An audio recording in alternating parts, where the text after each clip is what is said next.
Вы не представляете, сколько раз я, садясь в автомобиль, имел в голове уже один маршрут, одну цель. Маляра. Место, где они обитают. По дороге я ехал и думал, может быть, в этот раз мне улыбнется удача и будут открыты именно правые ворота, потому что именно правые ворота мне нужны. И именно за ними работают те самые маляра.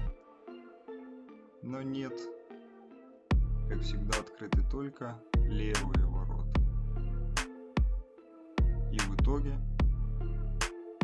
каждый раз приезжая, я снимал маленькие кусочки маленьких изменений, которые происходили на теле этого автомобиля.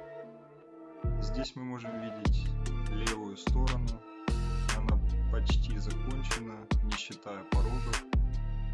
Сзади еще не начинали делать ни багажник, ни окантовку, ни заднюю планку, где будут фонари. Но все же я приезжал сюда снова и снова,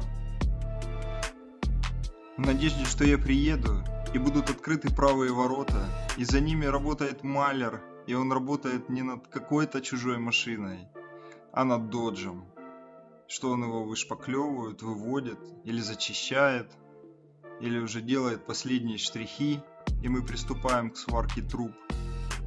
Но, увы, всякий раз приезжая, я не заставал его на месте, как неуловимый маляр, который делает все по ночам, чтобы никто не видел, или когда-то там еще, по чуть-чуть, чтоб шпаклевка не проседала, козы хорошо доились, а цветы сакуры цвели, как всегда, вовремя. На этой веселой ноте всем хорошего настроения, позитива, пока-пока, с вами был Автоден. Продолжение следует.